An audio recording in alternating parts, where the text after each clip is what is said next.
I'm not sure if we're going to be joined today by anybody else, but it is 10 o'clock, and since we said the meeting would start at 10, I want to go ahead and get started.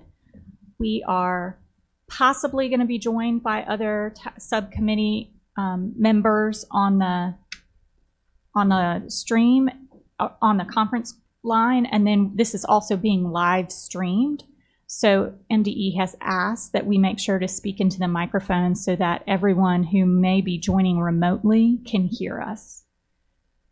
I want to thank everybody who came. If there are any members of the task force that are here but not sitting at the table, you are welcome to come sit at the table.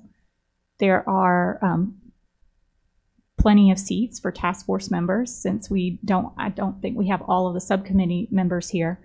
But because I am not as familiar with all of you, and because it's a little bit difficult for me to read your placards, and it's probably very difficult for anyone joining us via the live stream, why don't we just go around the room and say our names and our organizations before we get started. So I'm Rachel Cantor. I'm the Executive Director of Mississippi First, and I'm one of the co-chairs of the task force and the chair of this subcommittee.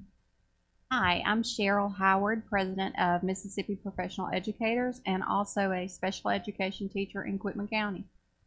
Good morning. I'm Christina Pollard, Principal at Earl Trevilian Attendance Center in Forest County School District. Good morning. I'm Randy Boyd. I'm District 19 Representative in the House of Representatives. Good morning. My name is Jalen Patrick, and I'm representing Mississippi School for the Blind. I'm Whitney Drury. I'm a special education teacher for students with severe cognitive disabilities at Lafayette County Upper Elementary School, K through 6. Great, thank you. And I'm not sure if anybody has called in on the line. Is there anyone on the conference line?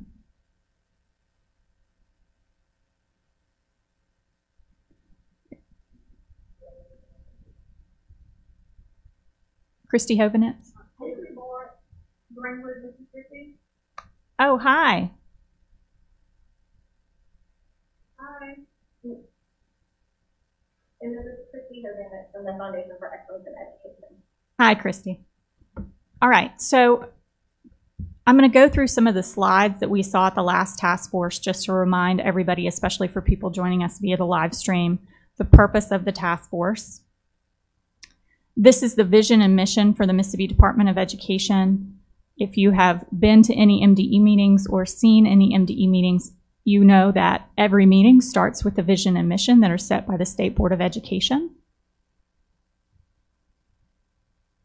These are the strategic plan goals adopted by the State Board of Education. The goals are all related to how the Mississippi Department of Education works to improve education for children in public schools in Mississippi, across many different aspects: proficiency, graduation, early childhood, teachers and leaders, providing a world-class data system to improve student outcomes, and making sure that every school and district is rated a C or higher. These are the goals of the overall task force: to determine the types, quality, and amount of tests students take on the state and district level, to provide recommendations on ways to ensure student testing is streamlined but measures the learning goals designed by Mississippi teachers, and to discover and recommend best practices for student testing on the district and state level. The purpose of today's meeting, I'm sorry if the microphone's popping a little bit. Purpose of today's meeting is to review the draft district survey and to make revisions to it. And then once we have that, we will be able to get that out to the field and have districts complete it. And these are the task force members. Last time there were a couple of names left off, so the slide has been updated to make sure that everyone's name appears correctly on the slide.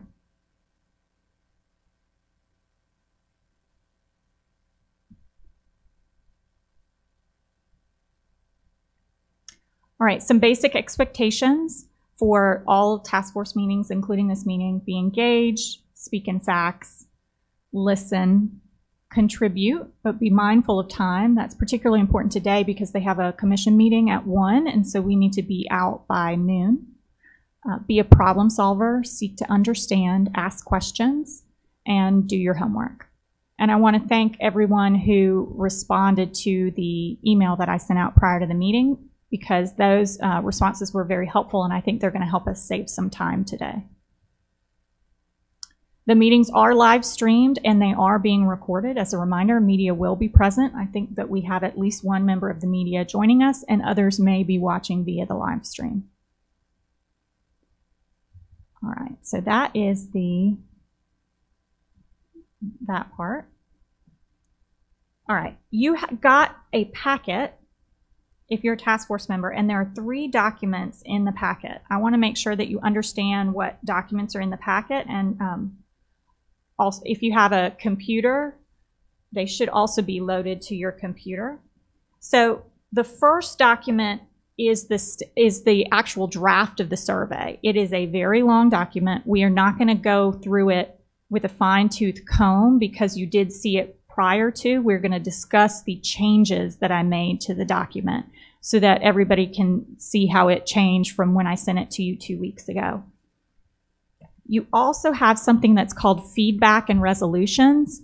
This is a document describing the feedback that I received from anyone who emailed me based on the draft that was sent out, how that feedback was incorporated into the document, or if there were questions about the feedback that was sent, and then follow up for the committee today to discuss if I was not able to incorporate the feedback or if there was some confusion over what the feedback was. And then finally, there is a 1-page paper that says Testing Task Force Notes. These are notes that were taken by Dr. Wright, I believe, at the last meeting to try to capture what people said they would like to know in a survey. And I used this document when creating the draft to make sure that what people asked about was incorporated somehow in the draft so that we could capture information that would be responsive to these questions. But what we're basically going to do today is look at the draft and the feedback. I have a copy of the survey draft in a Word document here, so if we want to make edits, I can make them in real time as we're talking.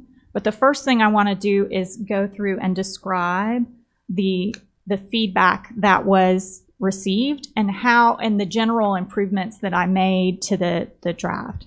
So as you all know, I sent a draft around to the subcommittee members in I believe it was early July, and asked you all to review it if you had any additions, corrections, etc., to send those to me by last Wednesday so that I could have some time to incorporate them.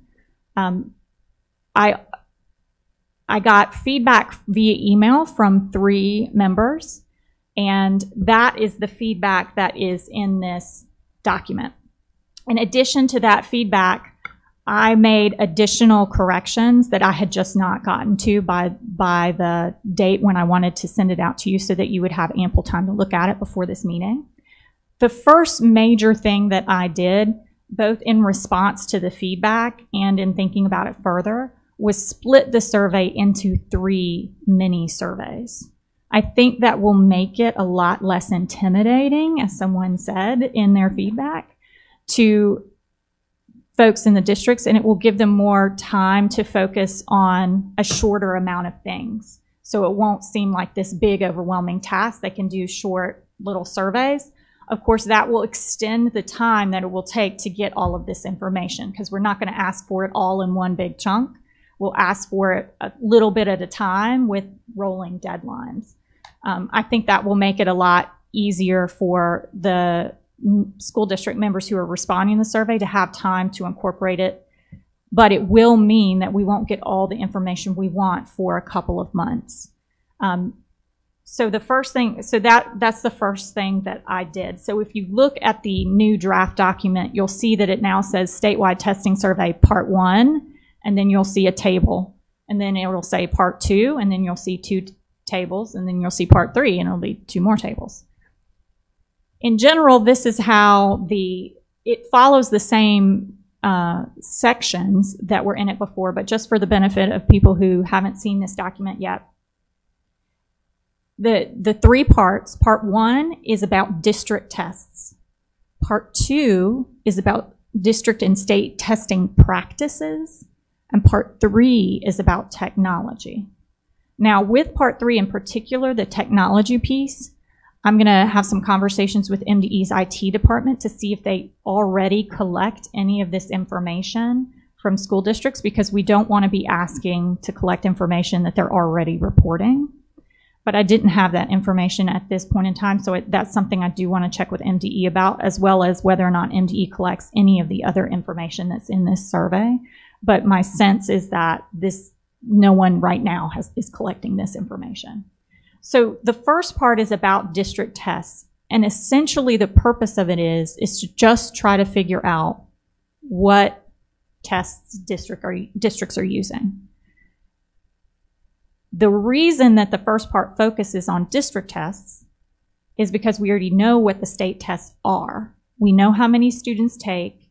We know how long they're supposed to have to take them. We know what the test format is like. What we don't know is any of that information about district tests. We don't know what tests they're giving, how long they take, what type of the format it is, how they use that information. So that's why the first part is just on district tests. The second part is on both district and state tests. So the second part is about how testing impacts the school, whether it's state testing or district testing. So it asks questions like, how long does it take you from start to finish to test all student testers on the state tests? Because for some districts, if you're one-to-one, it might take you a very short period of time. If you're not one-to-one, it might take you a very long period of time. And that's going to have different impacts on different school districts. So that's the purpose of the second part, is to figure out how state testing and district testing impact instruction and instructional time.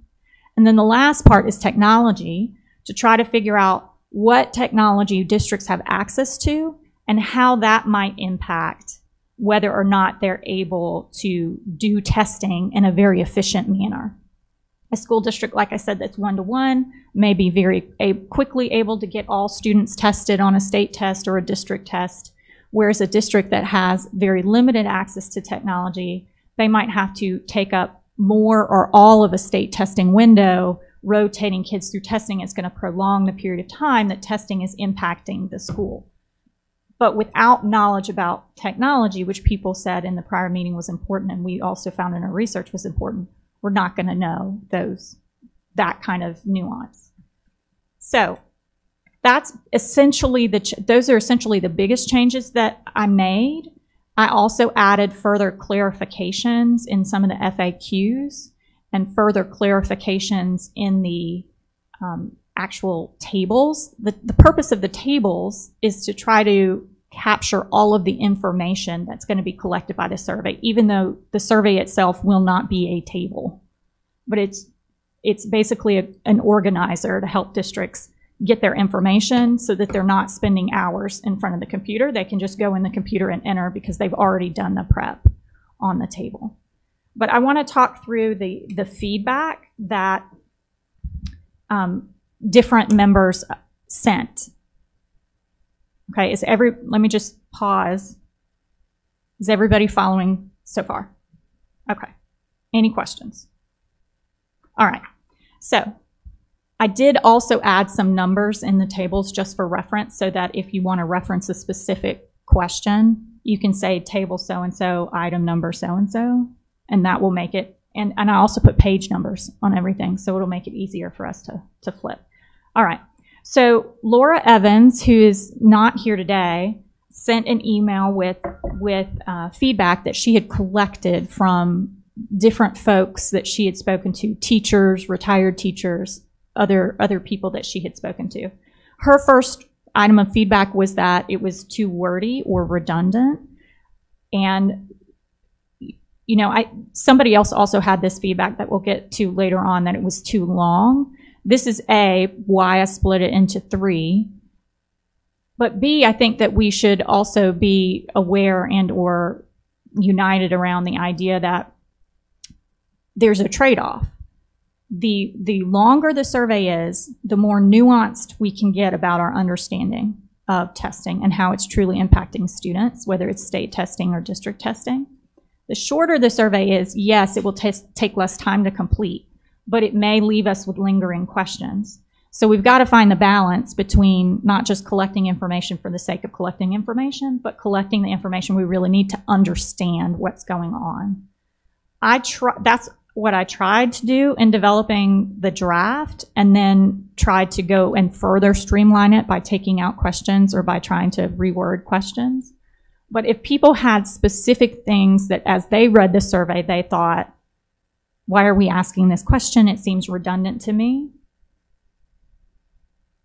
Then we should talk about those questions and take them out. And if you don't feel prepared to answer that question today, you can always send me an email. But did anything stand out to people in the draft that I sent around where folks thought, why are we asking this question? This is not useful information.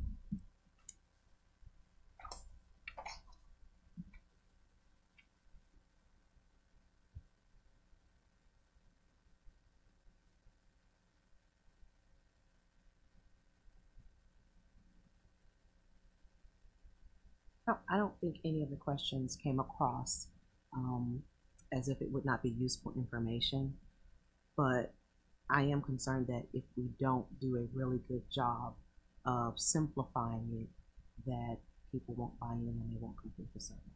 Mm-hmm.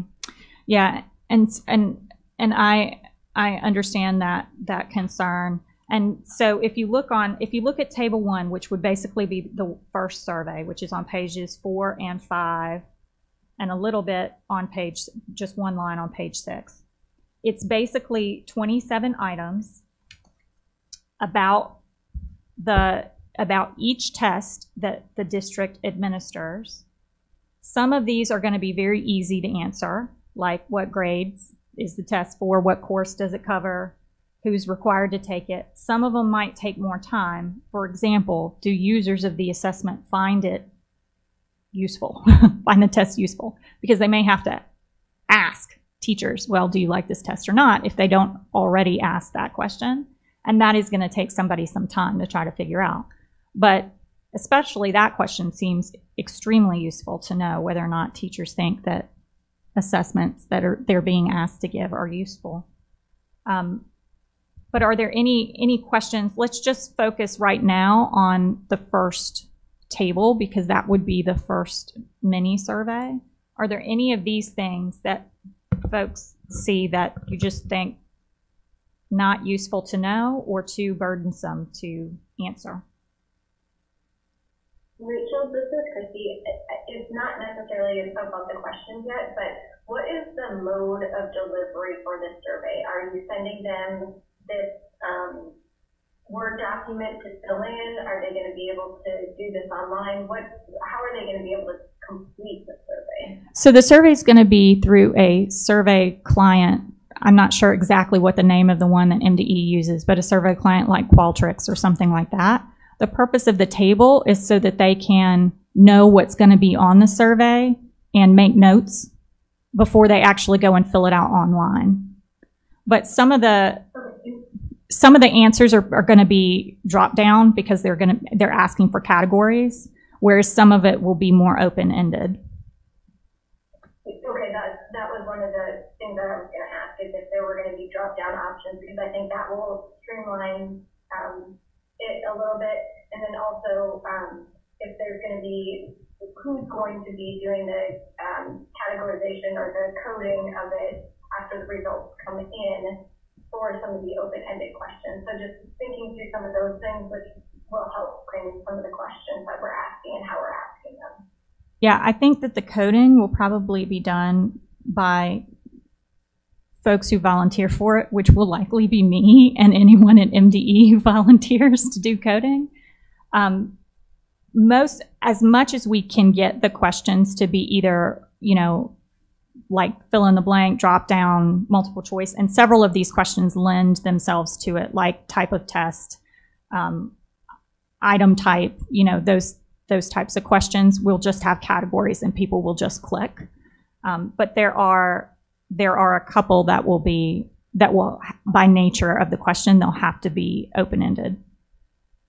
Yeah, but I mean, and I'm thinking even so much so as the name of the test, that should be just kind of a select, and then even so that way the coding on the front end and understanding which assessments are actually saying it's for is more standardized, and have that as a list or a selection, and then do an other if they're like classroom designed or district designed ones. So I think that will help streamline the process substantially. Okay, so thank you for that information. Yeah, and what, after we've kind of sorted through what information we want to seek, I think we should sit down with you or with whoever wants to help and actually design the survey in the client to make it as streamlined as possible. But the goal of this is to try to figure out that we're agreed on what information we're actually seeking. I see some of our legislators have walked in. You are welcome to come sit at the table. Or if you want to hide, you can hide too.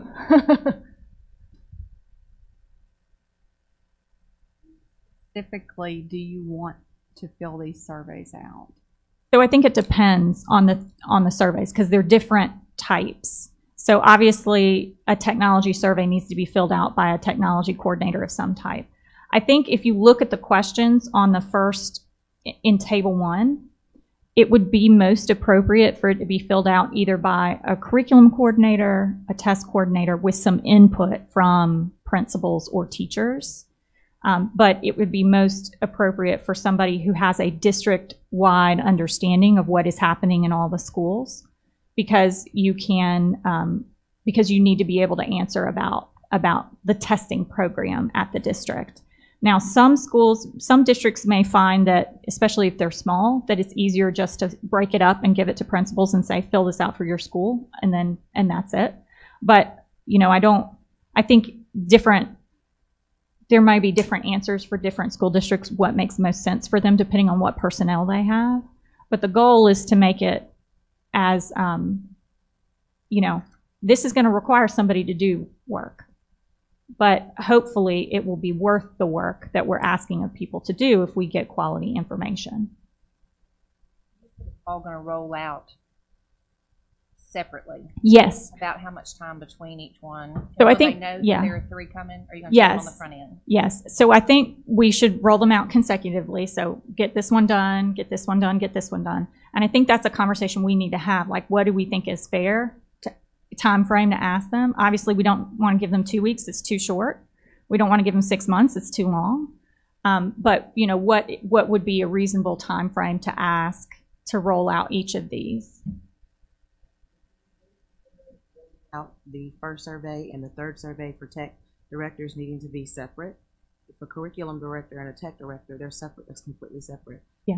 I'm wondering why can't those 2 go out at the same time? And then and then do the other one? Yes, because it'll probably fall back again on a curriculum or a superintendent to speak. If folks feel that that would be a fair thing to ask of districts, then I think that's a great suggestion. I just think stretching that out is going to waste some time. Okay. Yeah, 2 totally different people filling it out. Okay. Okay. So then I'll revise. Let me write this down. I'll revise it so that part 1 and part 3 go out together, because they're really focused on 2 different types of things. And then after, how long do you think we need to give people to fill out part 1? Because I don't think that it will go out before early August, because it's going to take us some time to get it into the, you know, to make final revisions and then get it into the survey client. So on this one, I think we've got,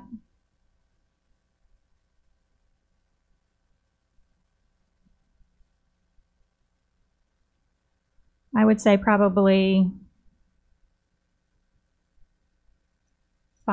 between 5 and 10. Given us the suggested open-ended, can you go ahead and point out which ones Yeah, sure. So several of these you can imagine we can just have a drop down, like type of assessment, standardized or non-standardized, yes, no questions, Number of years would just be a numerical answer.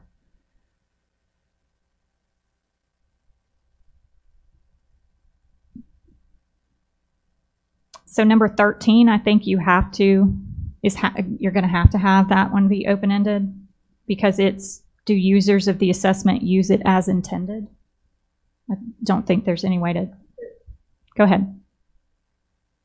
So for that one, I would do a yes, no, and then if not, what are they doing? Yeah. So I would definitely make everything you can a drop down before you ask for further information, because then that opens it up for them to give a non-yes or no response to your question. Yeah. And then I think of the other ones, like number 14, it's a number 1 through 4, but then it says explain. So that might be a short answer. Diane, by splitting 13, if it's a yes or no, Yeah. or then you're getting to explain why. So, well, 13 would be, do users use it as intended? If they say yes, then they would go to 14. To what degree do users find it helpful? And so if they said the test is not helpful, we would want to know why they think the test is not helpful. I think most of these, however, can be drop down or choice. Things like the testing window, you can just select the month. Or the test frequency, you can say that's a numerical answer, 3 times, 4 times, whatever. So I think that there are going to be very few that are going to require further explanation. Mm-hmm. I think the harder thing will not be how to answer the question for one test. It'll be making sure that you thought of all the tests, because someone's going to have to know that in 3rd grade we give this test and in 6th grade we give this test. And so then, Rachel, do we have a good general sense of what tests are used in districts in Mississippi to make that even a drop down to select the test that you're going to provide responses for? So that way it helps jog people's memories. They're using the same naming convention for the same test across the board. I think that there are several popular vendors that we could probably come up with a popular vendor list for assessments, but there's going to have to be an other for people who either have, district created tests or they use a vendor nobody else uses. But yes, I think that we're probably going to find that there are 5 or 6 tests that everybody uses. And we probably already know what those are. We just don't know who is using them.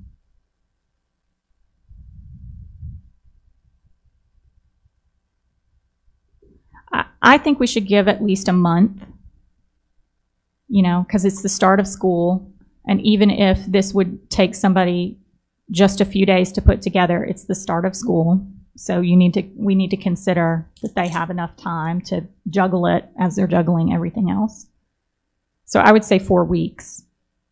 Now the technology coordinator might not need 4 weeks to fill it out, but because that one's a lot simpler, because it's just the district. It's just district. They're not going to have to fill it out, or several of the questions they don't have to fill out for every school. But I would say 4 weeks for this one.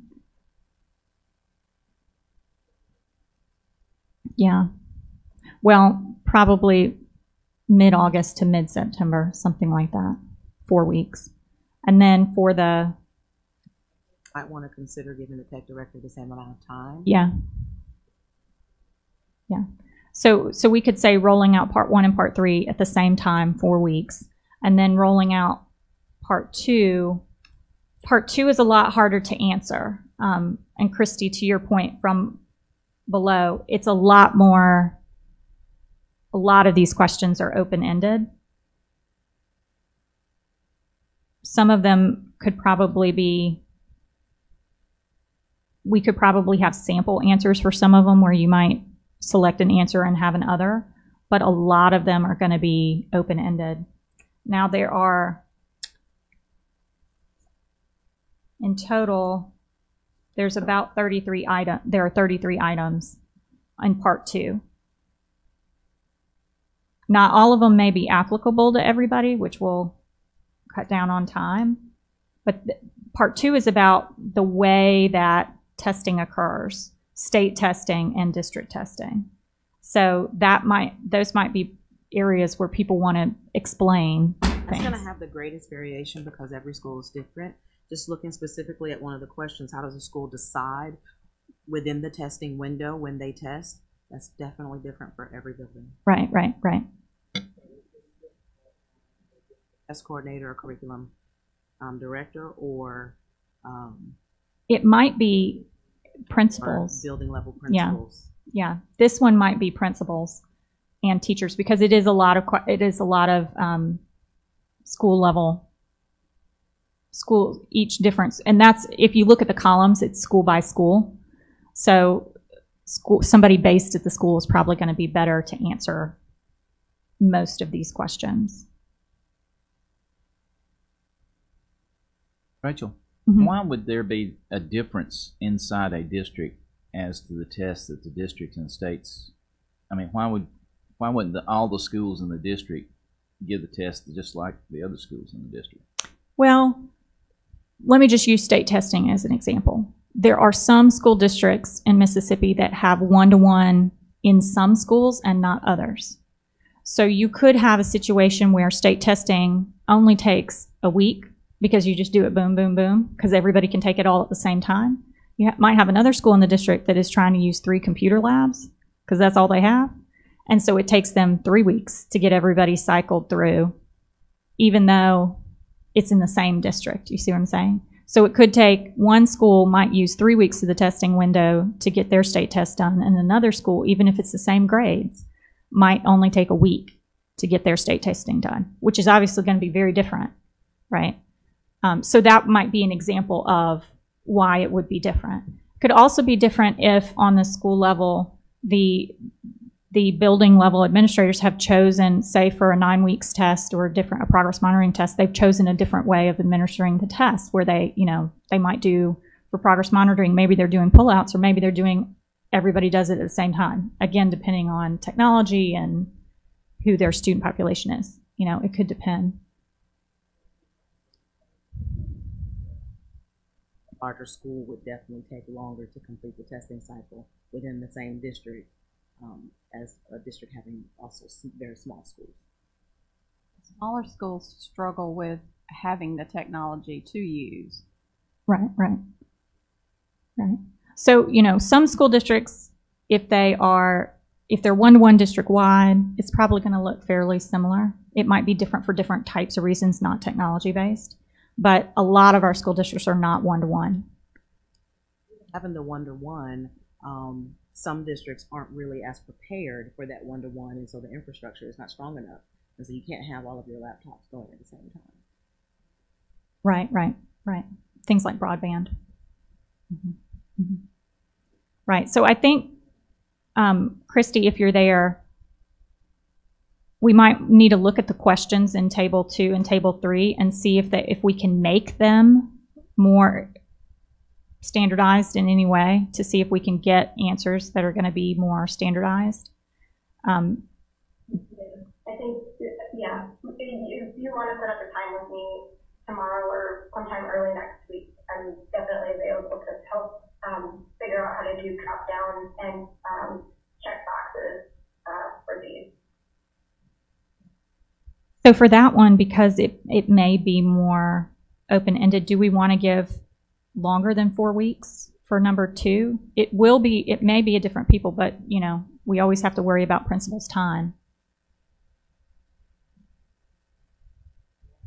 Well, you're the reigning principal in the room right now. I would have to say again, I think 4 weeks is enough time because if not, it can get lost in the task, in the daily duties. So having that window. Okay.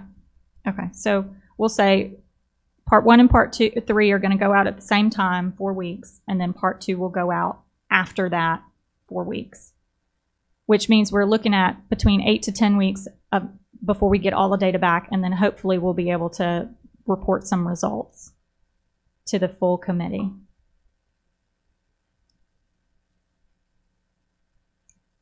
let's go back and look at some of the other feedback. Anything where somebody said, hey, you left out a word, I corrected that. A lot of the feedback from folks that Laura Evans talked to, I was able to either find other questions that got at those comments, or I was able to tweak a question to make sure that it got at that question.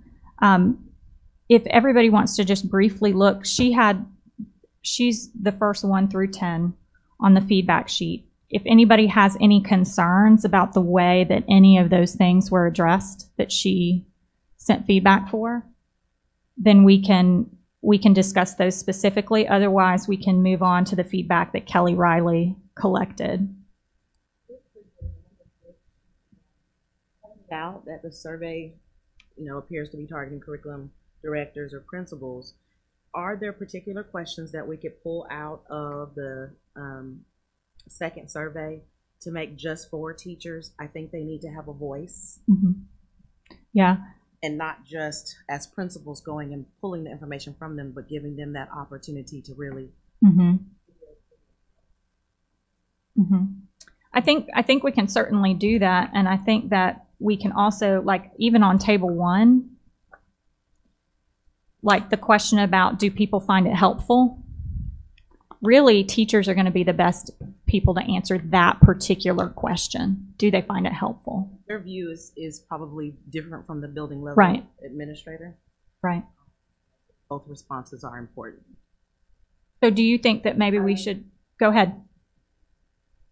Thanks, Ray. So this is Laura Evans. I'm sorry, I don't have a webcam on this computer, so I am listening in, and I appreciate the comments and suggestions that are kind of getting through reading these and making those additional suggestions. So I'm making a few notes as well. Thanks. Great, thank you. So do we want to pull out? I think the suggestion was maybe pull out just a couple of questions that may best be answered by teachers and not administrators, and have a small set of questions targeted specifically to teachers. Absolutely. Do you want to look at the survey questions and send me an email, this one, this one, this one? Or do you want to do it now? I think an email would be good, but I also want to make sure that we understand that some of the questions might not need to be just for teachers. You might need to hear and have a pull from administrators, and hear and have a pull from teachers to see how aligned we are. Right. Instead of just leaving it to the teachers. Right, right, right. Things like, just because that thought process is it used as intended? Yes. Because administrators have a different use for assessments than teachers do. Or is it helpful? Right. I think that's a good suggestion. So if people want to go through and look and say, I think we need to hear this question specifically from the teacher perspective, especially in tables 1, 2, and 3. Tables 4 and 5 are technology. Although there is at least one question in the technology in table 4 that I think teachers might be best able to answer, which is around professional development. What professional development do teachers get on technology, assessments that use technology? I think it would be helpful to have teachers answer that question rather than simply a tech coordinator, because maybe teachers say, well, we didn't really get this professional development. Okay, so we're going to do that for teachers. And I think we should give them at least as long as we gave everybody else. Yeah. You're going to pull it out and put it in a different survey? Yeah, right? Although some we might be asking the same questions of 2 different groups of people. But yeah, we'll pull it out. And they can do that at the same time, and it'll be short. It'll be much shorter, but they could do that at the same time as other people are working on different things.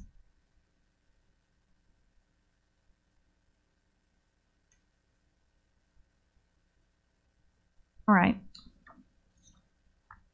Any other thoughts about the first set of feedback from Laura Evans?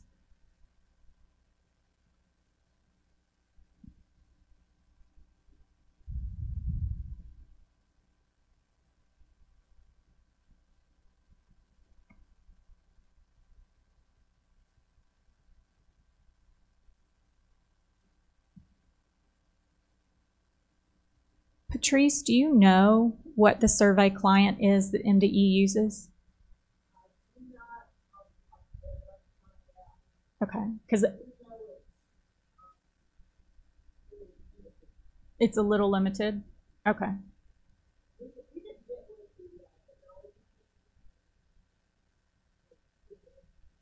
Yeah. Okay.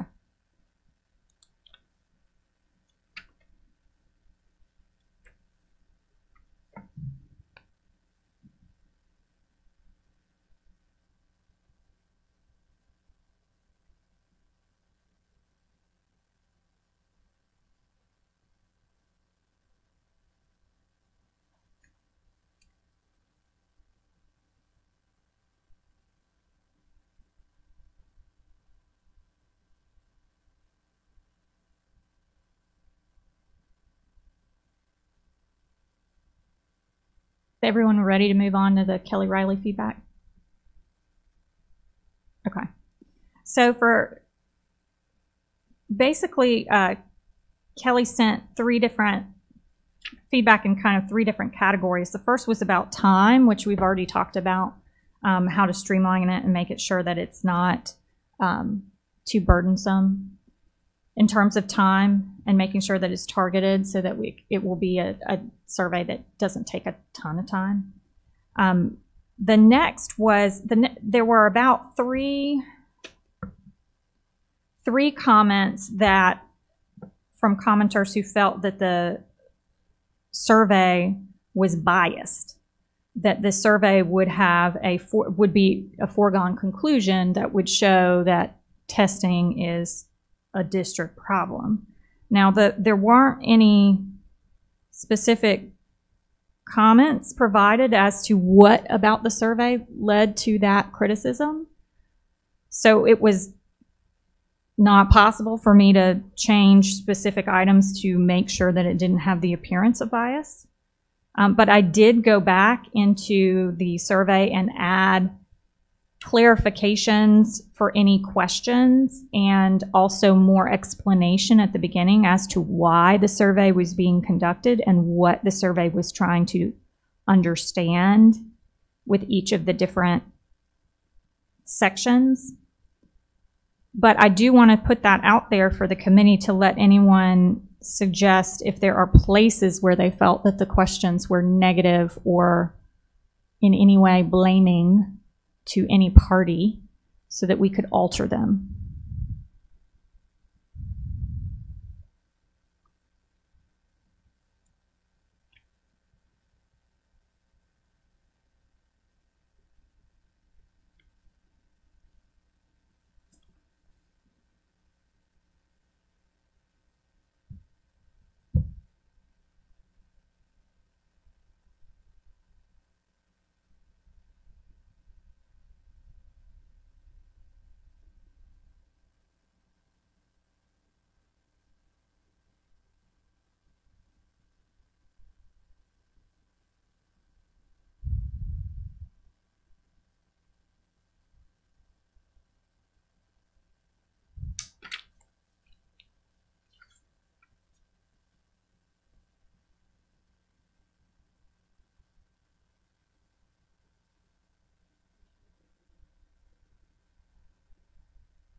No.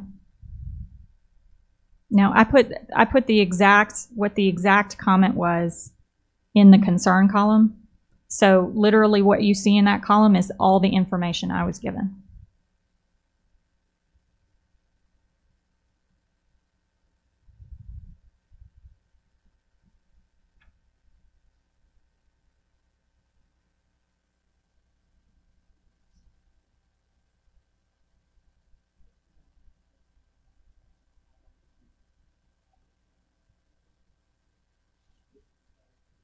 And she collected those comments from other people.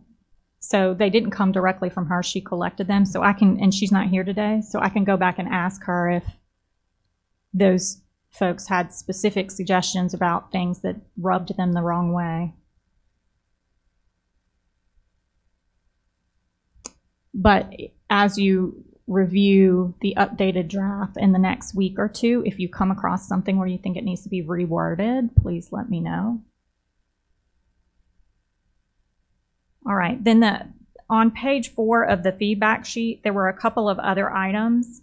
One was around assessments crossing into different categories. So for example, an assessment could be a 9 weeks test and a curriculum-based test and a standardized test, which is true. Assessments are going to cross into those different categories because those categories describe different aspects of testing. The same test can be multiple different things. So what I tried to do in the definitions and what I tried to do in the table was make sure that we're only asking questions about one aspect at a time. So for example, is the test standardized or not standardized?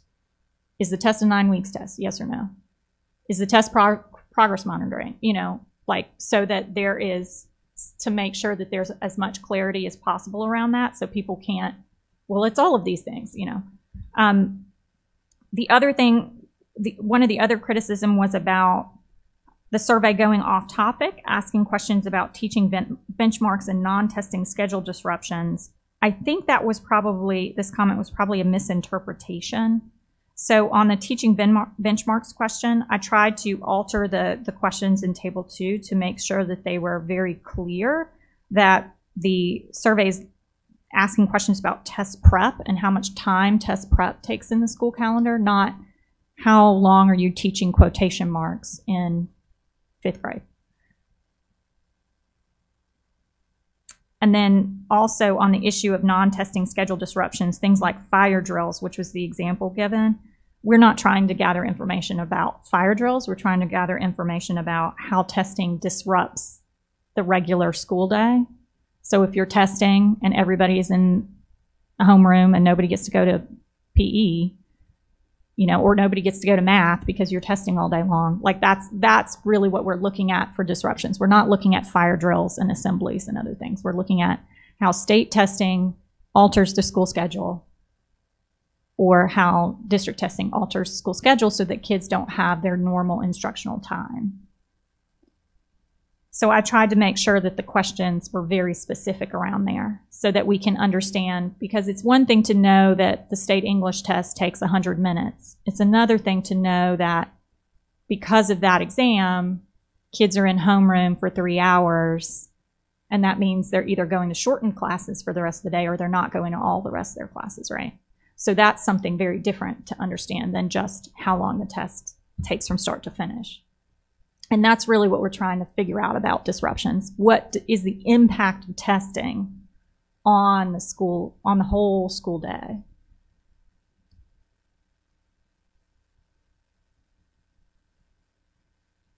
Would that also get into how much pre-test preparation there is? Yes, so there are questions on test prep in there to try to figure out, are school districts spending multiple weeks where the only thing they're doing in reading and math and science is test prep? You know, they're not teaching new content, they're just doing test prep for multiple weeks.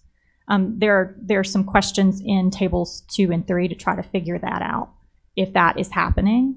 And it may be happening in some districts and not in others. And I suspect that it's going to be very different based on the district you're in, what that looks like, whether it's mandatory that you will be doing test prep, you know, for 3 weeks, et cetera, versus, no, we teach all the way up until the test.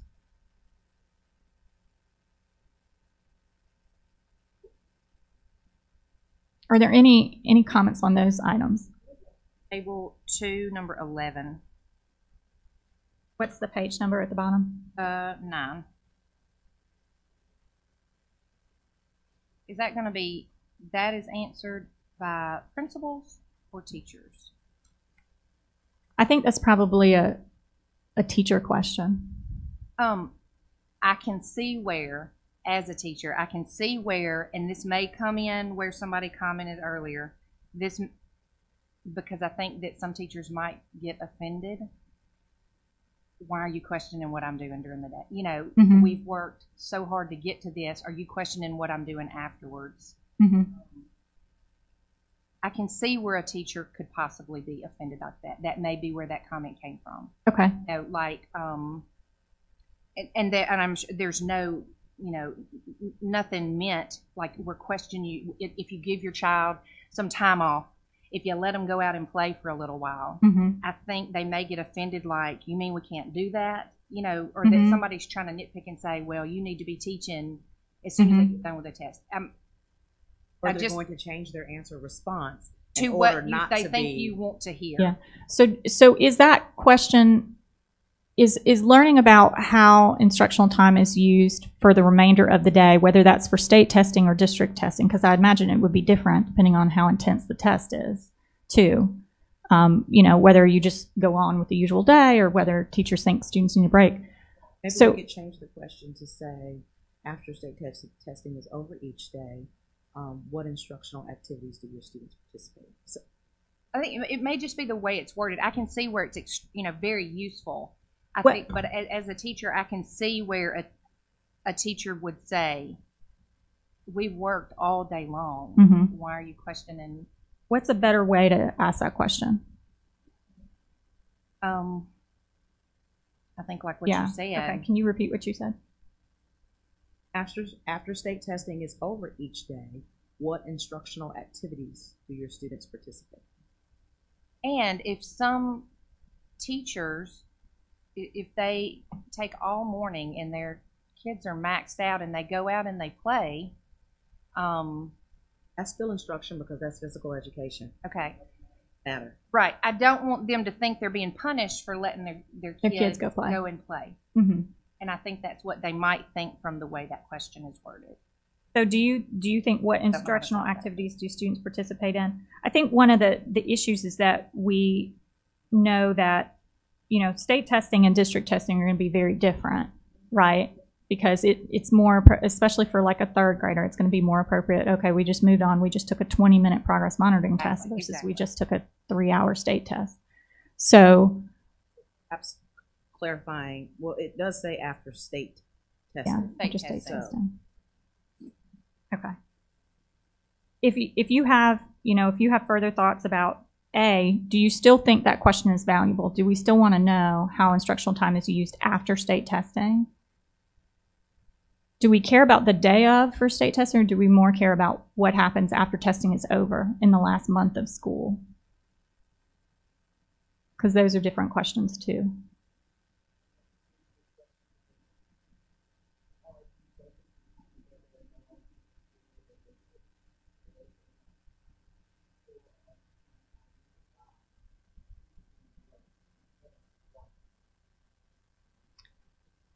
Well, I think we're trying to identify whether or not the last month of school, like what is the instructional purpose of the last month of school? If state testing happens in April, is the last month of school still valuable? Oh, absolutely, because the testing,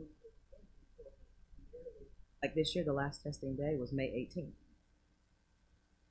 After your testing window or after your school is... someone's able to finish state testing in the first 7 days because their district is, 1-to-1.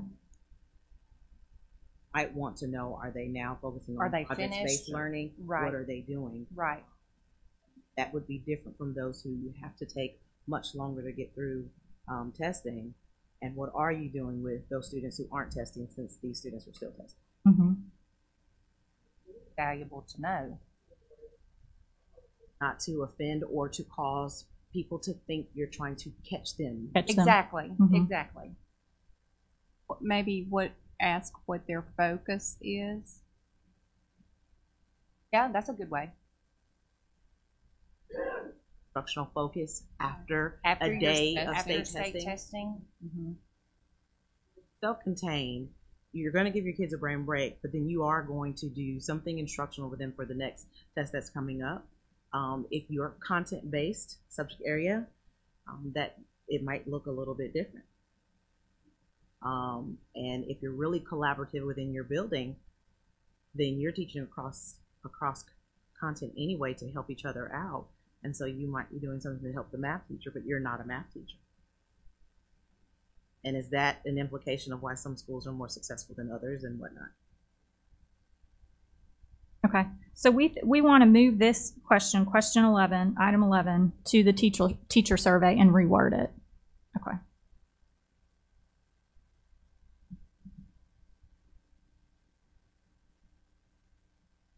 I don't know if that's where that comment came from, but might be.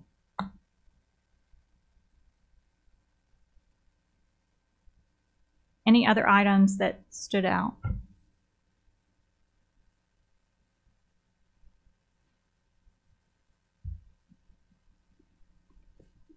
The next item that Kelly sent in was about time, because some students with IEPs have a time accommodation. As we all know, they can get extended time. So, you know, they might get twice as long to finish a state test as a student without an IEP, or with an IEP that doesn't have a time accommodation.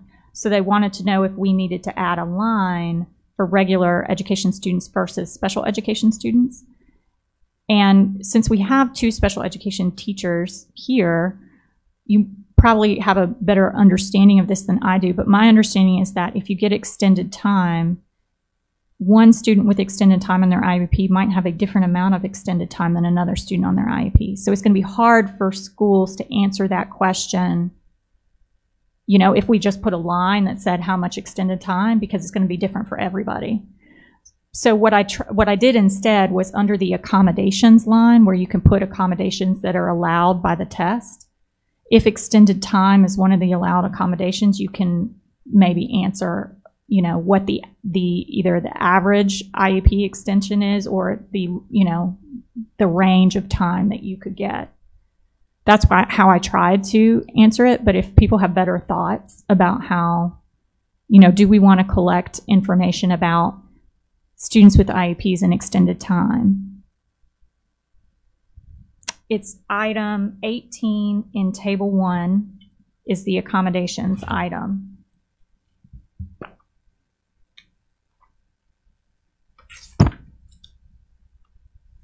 I do know that from doing our survey, our previous study, that time is a great worry for special education teachers with timed tests. Our district, well, at our elementary school, it depends on how many students you have that you're testing with IEPs, and their rate of speed when working. And is it possible for some tests you could have unlimited, even if it's a time test? So some students might get twice the time, some students might get as much time as you need, right? So, right, through the end of the day, yeah. All day to test 1 to 2. So what do we need to know about that? You know, how much do we need to know versus we're just being nosy now? I'd like to believe that administrators and test coordinators are being very strategic about where they're placing IEP students that require extended time. For instance, testing on this side of the building so that this entire side of the building can continue to move freely and exercise through the schedule of the day. So we can't really say that that type of extended timing is impacting the entire school. Right. That's going to really vary across. Yeah. So do we want to ask more a question about whether or not extended time prevents, or if it affects your school? Ours, it doesn't. We're kind of isolated so that when we're testing, it doesn't affect. So students can finish their test and everybody else is going on with their day. So do we want to insert a question about that, maybe in the testing practices section as opposed to here?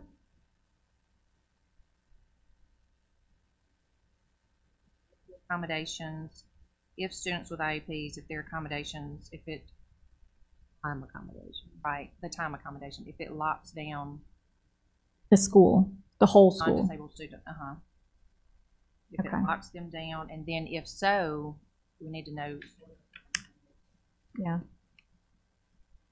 Got a school that's doing a lot of individuals, then I think a lot of districts strategically, like you said, strategically place their special service students so that it doesn't disrupt the rest of the school. Asking, does extended time provided for IEP students impact the school-wide schedule. Okay, I'm going to add that question into table 2 and 3 where we're asking questions like that. And I'll just put in the table 1, we'll just have accommodations as extended time allowed. Like you said, probably, I would say most districts it does not impact, but it would be nice to know if there is somebody out there who's holding the whole school. Yeah, because they haven't made other arrangements. Right. Yeah. All right. So then the last couple points of criticism, there was one about how many weeks are required. So before the first draft I sent you had a question around how many weeks are required to finish teaching the standards. And it was worded in a way that this person mistook that to mean how many weeks are required for every single standard for you to teach standard 1 and then standard 2. And that was not what I meant. So I tried to clarify to be less about how long does it take you to finish teaching all the standards and more about how much time are you taking out just for test prep. So that in table 2. Now, if you think it's valuable to have the question about how many weeks does it take you to teach all of the standards, like finish teaching all the standards, then we can insert that back in. But I took that question out and left the question about, are you spending, how much time are you spending where your primary focus, what you're doing all day long, or, all day in math or all day in reading, is just test prep? Because I think that's probably the question that we want to know. Like if they're stopping instruction to do test prep, as opposed to, does it take you 20 weeks or 25 weeks to teach all the standards? So that's kind of how I tried to resolve that. So if you look on table 2, it's question 2 on table 2. Oh, sorry. Yeah, question 2. For how many weeks are test prep or review the primary focus of instructional time according to your pacing guide, policies, or practice? Primary focus as opposed to, because somebody said everything is test prep, and yeah, that's true, but there's some level of test prep that's routine, we're just reviewing material, and then some level that's like we're stopping everything. And that seems to be what we're trying to figure out, if that's common or not. Okay, if people have thoughts about that they want to add after they've thought about it, you can always email too.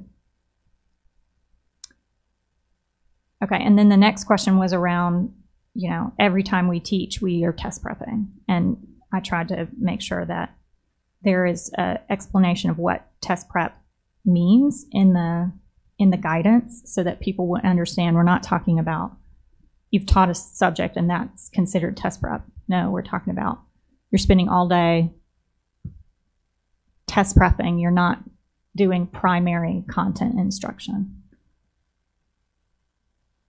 Okay, and then the last one was around the survey does not address what we are doing with the results of assessments. So there were actually several items in the survey that attempt to get at what do people do with the results of the test, the assessments, why are they administering the assessments. So there are several items about that on the district testing part. And then I also added an item about state testing to figure out what people do with state test results. To see if folks say, yeah, these are, we are able to use this data or we're not able to use this data.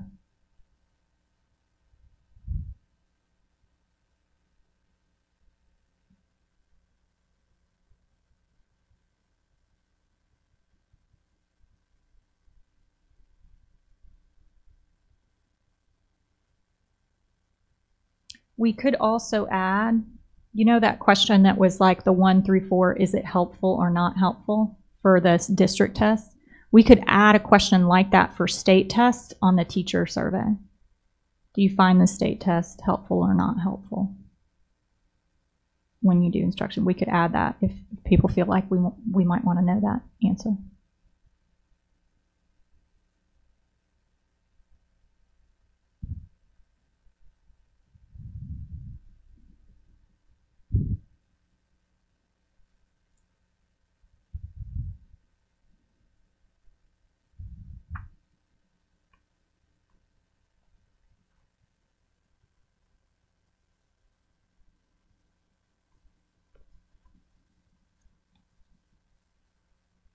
And that's the end of the feedback.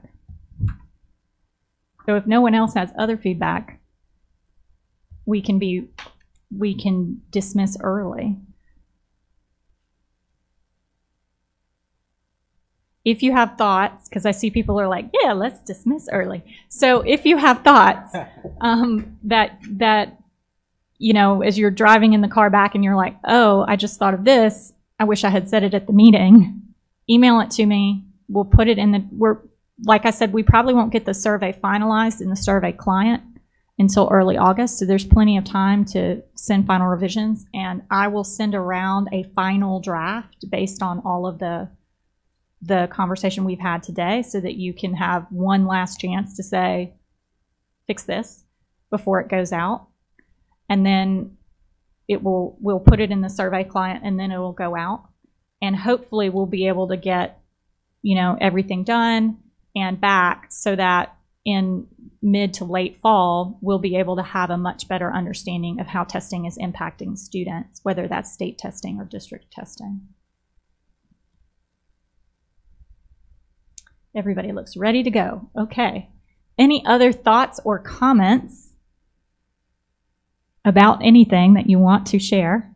Feel moved by the Spirit? Speak now. None. Okay, Christy, are you still on the line? Yes, I am. Okay. Well, I will make sure to get with you about trying to streamline the test as much as possible, and possibly also altering the table so that it's a little bit easier for folks to make notes. And then Laura Evans, are you still on the line? Yes, this is Laura. I'm still here. Okay, great. Thank you for joining us. Did you have any other comments before we left? No, and thanks so much for sharing those comments, and it was great feedback from the group today. Thank you. Was there anyone else who called in who might just want to say hello or have anything to say?